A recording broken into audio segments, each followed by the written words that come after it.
I had just received the inheritance check from my grandmother's estate when my father showed up at my doorstep with his 2 kids in tow. "Hailey, kids, say hi to your sister.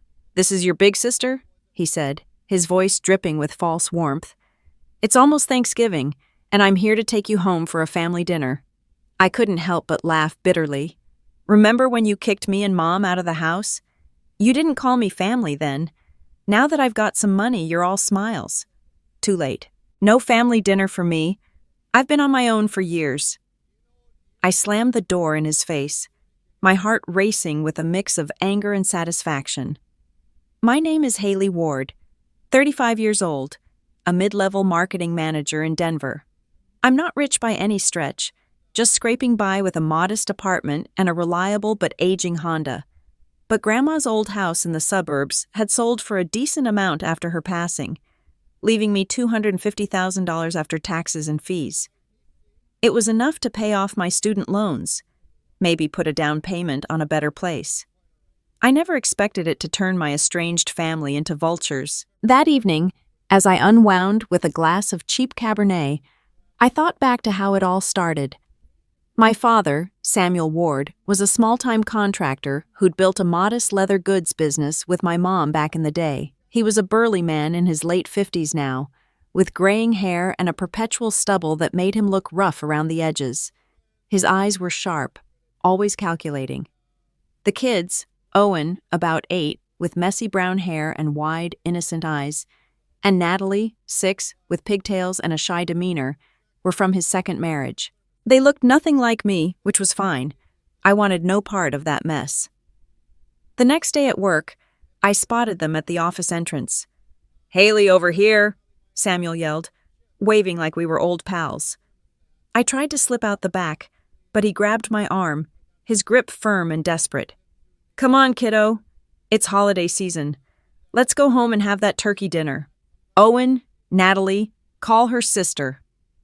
The kids hung back, fidgeting, their small faces uncertain. Owen tugged at his dad's sleeve, but Samuel just swatted him lightly, making Natalie burst into tears. The scene drew stares from coworkers. That's when my office rival, a smug account executive named Lila, pushed through the crowd. She knelt by Natalie, wiping her tears with a tissue. "Aw, sweetie, don't cry. Big sister will buy you candy later." Then, turning to me with a smirk, "Some people get a little inheritance and act like they've won the lottery. Forgetting family? So ungrateful." The whisper started, eyes on me.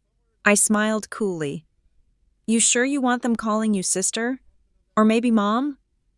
Lila's face flushed red. "What are you implying? I'd never go for a broke gambler like your dad. Lost his house at the casino. Who'd want that?" The crowd murmured.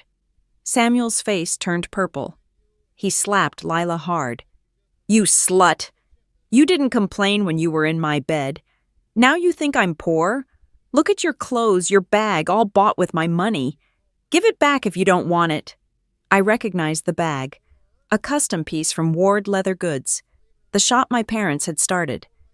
It was mid-range, maybe $500, with our family's embossed logo. Lila had flaunted it before, but I'd never connected the dots. This revelation hit like a bombshell. I'd thrown out that jab to rile them, but it uncovered a web of deceit. Samuel grinned smugly, thinking he'd won some point. "Hailey, just give me some cash, and I'll get back on my feet. You won't have to deal with this embarrassment." I stared at him, seeing the age lines deeper than before, his once strong frame sagging. 5 years had changed him, but not his scheming nature. "Remember kicking us out? Saying we were dead to you? Too late now. Even if they called me Mom, you get nothing. I've got no family." I walked away, leaving him fuming. The memories flooded back like a bitter tide, pulling me under to that fateful day 5 years ago. I was 30 then, stuck in a soul-crushing job as a retail clerk, barely making ends meet with long hours and rude customers. One evening, I came home to chaos. My father, Samuel, stormed into the living room with a young woman on his arm. She couldn't have been older than 25, with bleached blonde hair, heavy makeup, and a smug grin that screamed trouble. Without a word, he turned to my mother and slapped her hard across the face, the sound echoing through our modest two-story home in the Denver suburbs. "Divorce! That's it, Ellen. I'm done with you," he bellowed, his face twisted in rage. "You gave me nothing but a useless daughter. No son to carry on the family name, no heir for the business. But look here, she's pregnant with twins, and I know they'll be boys. Strong, like me." My mother, Ellen, a frail woman in her mid-50s with tired blue eyes, framed by deep wrinkles, and hair streaked with silver from years of stress, crumpled to the floor. She clutched her cheek, tears streaming down her face, but she didn't fight back. She just whispered, "Samuel, please, after all these years?" I stood frozen in the doorway, my heart pounding, feeling like an intruder in my own childhood home. The air was thick with the scent of his cheap aftershave mixed with her perfume, making my stomach churn. I didn't intervene. What could I say? Deep down, I felt a strange kinship with that woman. We were both pawns in his game, unwilling participants in this ugly drama. Growing up had been a nightmare of neglect and violence. From as early as I could remember, love was a rare visitor in our house. Samuel's leather goods business started small but grew steadily, turning him into a local success story. But with the money came his disappearances, late nights at the shop or, as I later suspected, with other women. He'd come home reeking of whiskey, sparking endless fights with Mom. "You're never here," she'd scream, throwing plates or whatever was handy. He'd yell back, "I built this life for us, you ungrateful witch." The arguments escalated to physical blows more times than I could count. I'd hide in my closet, a skinny kid with freckles and messy brown hair, covering my ears as the shouts turned to slaps and crashes. But it wasn't just between them. Mom took her anger out on me. "If you'd been a boy, maybe he'd love us more," she'd hiss, pinching my arms or slapping my legs hard enough to leave bruises. Even in the sweltering Colorado summers, I'd wear long sleeves and pants to school, hiding the purple marks that dotted my pale skin. Those scars, both physical and emotional, lingered long after. When the divorce finally exploded that night, it felt like a twisted relief. Samuel packed our bags himself, shoving them out the door. "You're both dead to me," he snarled, his eyes cold and unfeeling. "Don't come crawling back." Mom got a decent settlement, enough to start over, but she wasted no time. Within a month, she remarried a quiet accountant from her small hometown outside Denver and had 2 sons in quick succession. She built a new life, one that didn't include me. I offered to cut ties completely. "I'll take nothing but what I earn. We're done." They didn't argue. No pleas, no tears. It stung at first, but honestly, I felt free. I moved into a cramped studio apartment downtown, furnished with thrift store finds, and threw myself into rebuilding my life. No regrets. They'd never once tried to hold on to me, but fate has a way of circling back. Just a few months ago, everything shifted when I got that weak, trembling call from Grandma. She was in her 80s, her voice frail over the line, barely above a whisper due to her failing health. "Hailey, my dear, the old house, it's yours now. I've put it in your name." She'd always been my quiet ally, the one who slipped me extra cookies during visits and encouraged my dreams. The property, a cozy bungalow in a rising Denver neighborhood, sold lightning fast in the hot real estate market. After fees and taxes, I pocketed $250,000, a sum that felt like a miracle. It meant paying off my lingering debts, maybe even a fresh start with a better job or a small condo. For the first time in years, I breathed easier, dreaming of stability. Word must have spread through the grapevine, because that's when Samuel reappeared, dragging his kids along like props in his pity play. And just a week later, Mom's call came out of the blue. "Hailey, honey, it's almost the holidays," she said, her tone sugary sweet, as if we'd chatted yesterday. "I'm heading to visit Grandma's grave. Thought we could grab dinner, catch up like old times." I hesitated. my thumb hovering over the decline button. Part of me wanted to hang up, but curiosity won out. What could she possibly want after all this silence? Fine, I agreed curtly. The diner on Elm Street, 7 p.m. I arrived early, scanning the booths for her familiar face, still picturing the worn-out woman I'd last seen. But she wasn't there.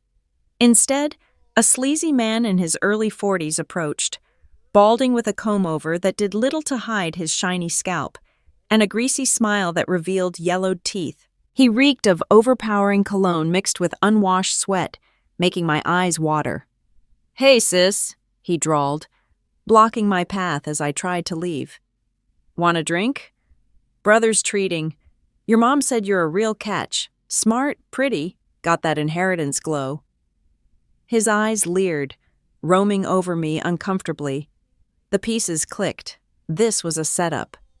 I felt nausea rising and bolted to the restroom, vomiting into the sink from the stress and his stench.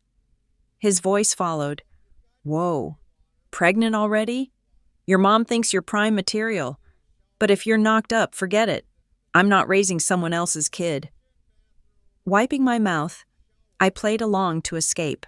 "Brother, since Mom wants us together, let's give it a shot," I said with forced cheer. "I'm easy to please, low maintenance, really. Just love nice bags. Saw this new one online. It's only 5 figures.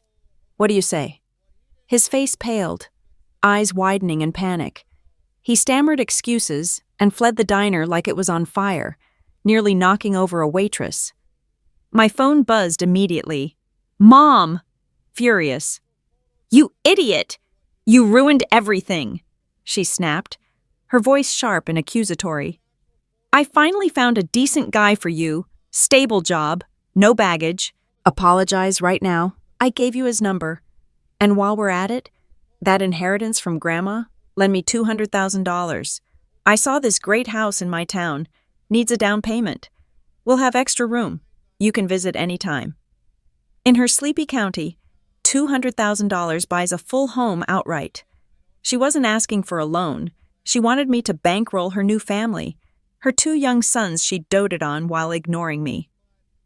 "You're such a white-eyed wolf, Hailey. Ungrateful after all I've done. Help your brothers. They'll be your backbone one day. People won't look down on you if you have family support." I burst out laughing, the absurdity hitting me. "Mom, wow. Thanks for still thinking of me as family after all this time," I replied, sarcasm dripping. "But honestly, I'm tapped out. Listened to a friend's advice and invested in this tech startup. Sounded promising, but it tanked. Had to mortgage my apartment to cover losses. Now I'm homeless soon. Mind if I crash with you for a bit?" The line went dead silent for a long beat. Then, her voice crackled. "What? Can't hear you. Bad signal here in the sticks. Talk later." Click. The call ended abruptly, and I sat there in the diner booth, a grin spreading across my face. Sweet, petty revenge. For once, I'd turned the tables, leaving her scrambling, but deep down, I knew this was just the beginning of their desperate grabs at my windfall. That night, as I fumbled with my keys after a long day at the office, I barely had the door cracked open when a shadowy figure lunged forward from the dimly lit hallway. My heart skipped a beat, but then I recognized him. Samuel, my father, looking like he'd been through a street brawl. His left eye was swollen shut, a purple bruise blooming across his cheek, and a fresh gash on his forearm was still oozing blood, staining his worn-out flannel shirt. Behind him, cowering in the shadows, were Owen and Natalie, his kids from the second marriage.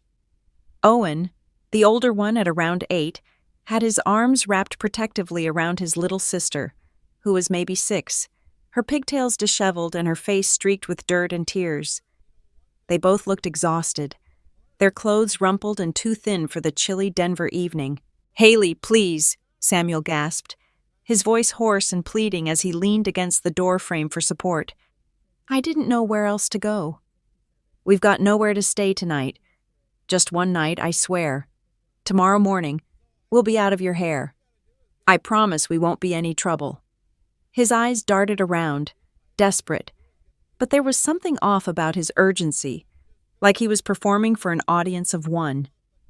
Before I could respond, Natalie stepped forward timidly, her small hand tugging at the hem of my coat. Her big brown eyes were wide with fear, and her lower lip trembled. "Sister, please? I'm so hungry, and Daddy's really hurt. It's scary out there. Can we come in? Just for a little while?" Owen nodded silently beside her, his messy brown hair falling into his eyes, but he didn't say a word. He just clutched her tighter, as if protecting her from my potential rejection. I stood there, frozen for a moment, my mind racing. Part of me wanted to slam the door and call the cops. After all, this was the man who'd thrown me and Mom out like yesterday's trash. But looking at those kids, so small and vulnerable, their faces pale under the hallway light, something in me softened. They weren't part of his schemes.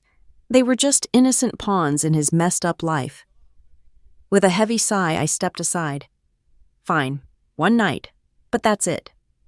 I led them into my cramped apartment, the living room barely big enough for the worn couch and a small coffee table cluttered with my work papers. I rummaged through the bathroom cabinet and tossed Samuel the first aid kit. "Bandage that arm yourself. The house is tiny, just 2 rooms. You and the kids can crash on the couch or floor. Figure it out. There's no real food here except some instant ramen in the kitchen cupboard. Help yourselves. I'm not playing hostess." Samuel nodded gratefully, wincing as he sat down and started cleaning his wound. "Thanks, Hailey. You have no idea how much this means. We'll be quiet. I promise." The kids scampered to the kitchen, Owen helping Natalie reach the ramen packets, their whispers filling the air with a mix of relief and uncertainty. I retreated to my bedroom, locking the door behind me, and tried to focus on work emails to drown out the noise.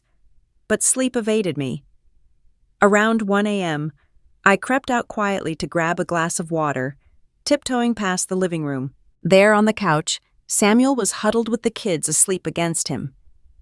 He was on his phone, speaking in a low conspiratorial whisper that carried just enough for me to overhear. "Yeah, it worked like a charm," he murmured, his voice smug despite the pain. "She saw me all beat up and the kids looking pitiful. She's got a soft spot for family ties after all. Couldn't turn us away. Give it a few days, I'll butter her up more. Then send in the debt collectors like we planned. Make it look real scary. Fake a big scene, threaten the house or something. She'll cough up the cash to save us. Trust me, she's loaded now from that inheritance." Disgust twisted in my stomach like a knife. This wasn't desperation. It was a calculated ploy, straight out of some cheesy TV drama where the con artist uses pity to manipulate their mark. The injuries were probably self-inflicted or staged, and the kids were props in his game. Fine, I thought, clenching my fists as I slipped back to my room. If he wanted to play pretend family, I'd go along, for now. But I'd be ready when the real act dropped. Over the next 2 weeks, we fell into an uneasy routine, a fragile act of harmony that I maintained to buy time. Samuel would wake early each morning, shuffling around my tiny kitchen with its outdated appliances, whipping up simple breakfasts like scrambled eggs on slightly burned toast or oatmeal from the packets I'd forgotten I had. "Here you go, Hailey," he'd say with a forced smile, setting a plate in front of me as I rushed to get ready for work. "Just like old times, huh? I know I wasn't the best dad, but I'm trying now."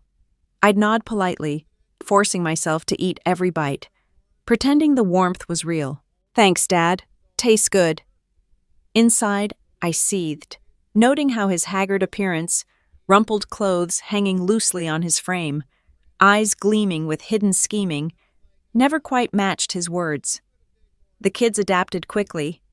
Owen would quietly draw pictures on scrap paper, while Natalie chattered about school, her shyness melting a bit each day. "Sister, look what I made," she'd exclaim, holding up a crayon sketch of a family. It tugged at my heart, but I reminded myself this was temporary. I installed a hidden camera in the living room, just in case, capturing their every move. Then, One crisp Saturday morning, as we finished a tense breakfast, the eggs a bit runny, toast uneven, the doorbell rang sharply. Samuel jumped up from the table, his hands still damp from washing dishes, wiping them hastily on his pants. "I'll get it," he said quickly, almost too eagerly, glancing at me with a mix of nervousness and anticipation. I stayed seated, scrolling on my phone, but my senses were on high alert. From the entryway came shouts and scuffles. "Ah, that hurts. Get away, you can't do this." Samuel's voice boomed dramatically. "Don't touch my daughter. Whatever you want, come at me." The door burst open, and 3 burly men stormed in, their faces hardened and menacing, one flashing a glint of a knife in his belt. The leader, a stocky guy with a scarred cheek and a tattoo peeking from his collar, snarled at me. "Your old man's debt is due. $50,000 in high-interest loans. No payment? This nice little house makes good collateral." Samuel, clutching his injured arm from before, play-acted heroism. "Hailey, get out of here. Run. I'll handle these thugs. Don't worry about me." But his eyes betrayed him, sparkling with excitement, waiting for me to cave. I stood slowly, heart pounding but voice steady. This is my home. Breaking in with weapons? The cops won't take kindly to that. The men laughed menacingly. "Talk all you want, lady. Pay up or else." The stage was set, and I was ready to flip the script. Just as the tension in the room peaked, with the 3 burly men looming over us and waving their fake IOU like some kind of trophy, a loud knocking echoed from the front door. It wasn't a polite rap. It was insistent, almost aggressive, as if whoever was outside knew exactly what kind of chaos was unfolding inside. Samuel's face drained of color. He glanced at me with wide eyes, then at the intruders, before stammering, I'll get that. Everyone just stay calm." But before he could move, the door burst open, and in stormed a new group of men, about 5 of them, all heavily tattooed, with hardened expressions that screamed they weren't here to play games. Leading them was a towering figure in his late 40s, broad-shouldered with a shaved head and a scar running down his cheek. His name was Cloud, a name I'd heard whispered in local circles as a no-nonsense loan shark who collected debts for underground lenders. He scanned the room, his dark eyes narrowing at the sight of the fake collectors. "Well, well, what's this little party about?" Cloud growled, his voice deep and gravelly, laced with amusement and menace. "You boys pretending to collect debts in my name? That's a bold move, stupid, but bold." The fake leader, the one who'd been so cocky moments ago, a stocky guy in his 30s with a buzz cut and a sneer that made him look perpetually angry, froze, his knife trembling in his hand. Samuel, sweating profusely now, his rumpled shirt sticking to his back, tried to intervene. "Cloud, hey old friend, let's step outside and talk this over privately. No need to involve my daughter here, she'll get scared." But Cloud ignored him, striding forward and snatching the crumpled IOU from the fake leader's grip. He unfolded it, skimmed the forged details, and let out a low chuckle that sent chills down my spine. "Hold these idiots down," he ordered his crew, who quickly complied, pinning the fakers against the wall with ease. "Impersonating me to scam a family? You've got guts, but no brains." The fake collectors, now outnumbered and terrified, dropped to their knees almost in unison. The leader, whom I'd mentally dubbed Brock based on a tattoo peeking from his sleeve, blurted out in a panicked rush, Wait, it's not our idea. Samuel hired us. He said to pretend we were you, Cloud, to scare his daughter into feeling sorry for him. Make her cough up some cash from her inheritance. We were just following orders, please. Let us go." His accomplices nodded frantically. One of them, a skinny guy with nervous twitches, adding, "Yeah, he paid us up front. Said it'd be easy money. No real harm." The room fell silent for a beat, the weight of the confession hanging heavy. Samuel exploded in rage, his face twisting into a mask of betrayal as he lunged toward Brock. "You traitor! You spineless coward!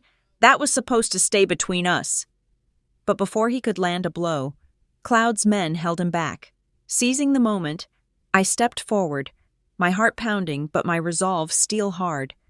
Noticing how Brock's features, his square jaw and hazel eyes, mirrored little Owen's so eerily, I slapped him across the face, the crack echoing like a gunshot. Why me? Why drag an innocent family into your filthy schemes? Brock rubbed his cheek, smirking through the pain. You got no proof, lady. It's your word against ours. Oh, but I did. With a calm I didn't fully feel, I pulled out my phone and hit play on the video from the hidden camera I'd installed in the living room after overhearing Samuel's late-night call. The footage was crystal clear, audio capturing their entire planning session, from Brock suggesting the impersonation to Samuel agreeing with glee. Got you, I said simply, as the room watched in stunned silence. Cloud grabbed Brock by the collar, his face darkening with fury. You think you can beat on women and fake my name? Boys, take this trash outside. We'll have a nice long chat. As they dragged the screaming fakers away, Samuel turned to me, dropping to his knees in a pathetic display, his voice cracking with desperation. Hailey, please, forgive your old man. It wasn't my plan. It was all your stepmom's idea. She pushed me into it after hearing about your grandma's money. I smiled coldly, crossing my arms. Still lying through your teeth? I overheard your phone call that very first night you showed up battered at my door. You bragged about using the pity play to soften me up, then staging this debt scene. Acting? Yeah, anyone can do it, but I'm done being your audience. Cloud, leaning against the wall with a chuckle that rumbled like thunder, interjected. All right, Samuel, time to settle up for real. You owe me big from those old loans. Sell that leather shop of yours. It's worth enough to cover the debts, and you'll have a little left to scrape by. Do some honest work for once. Samuel's eyes bulged in horror. He pointed accusingly between us. This is a setup. You two are in cahoots, conspiring to ruin me. I shook my head, my voice steady. Dad, you're the one who schemes against your own blood. And speaking of blood, watch who you trust in your bed. Owen and Natalie, they look an awful lot like that guy Brock, don't they? Same eyes, same build. He denied it vehemently. Nonsense. Just coincidence. Brock's her brother, helping out family. But his fidgeting gave him away, his fingers twisting the hem of his shirt anxiously, avoiding my gaze. I reached into my pocket and pulled out a single hair I'd discreetly yanked from Brock's head during the slap. Holding it out like evidence in a courtroom, I said, Here, take this. Get a DNA test done. All your doubts cleared with one simple swab. The choice is yours, but the truth won't stay hidden forever. Samuel hesitated, his hand shaking as he accepted it, his shoulders slumping in defeat. Fine, give me a week. I'll sort it out. As he shuffled toward the door, Cloud's men watching him go, I felt a strange mix of pity and triumph. The unraveling was complete, but I knew this was just one thread in a tangled web. After that confrontation, life seemed to settle back into a fragile normalcy. I threw myself into work, rising early for my marketing meetings and staying late to crunch reports. Trying to bury the chaos of my family's schemes under deadlines and coffee runs. The $250,000 inheritance sat safely in my new bank account, a quiet buffer against the world. For a few weeks, no calls from Samuel, no unexpected visitors, just the hum of my routine in Denver's bustling streets. Then came the company holiday party at a downtown hotel, all twinkling lights and forced cheer. I mingled with colleagues, laughing at bad jokes and sipping one too many glasses of spiked eggnog to unwind. By midnight, my head spun lightly, and I waved off offers for rides home. I'm fine, really. Just a quick cab, I insisted, stepping into the chilly night air. The taxi pulled up, and I slid into the back seat without a second glance. The driver, a stocky man with a hooded jacket and a baseball cap pulled low, mumbled a greeting. Something about his profile nagged at me. Familiar jawline, perhaps, but the alcohol blurred my thoughts. To Highland Park Apartments, I said, leaning back and closing my eyes. I must have dozed off. A sudden jolt of brakes snapped me awake, my heart pounding. The city lights were gone. Instead, dark woods loomed outside, branches scratching like fingers against the windows. What the hell? Where are we? I demanded, fumbling for my phone.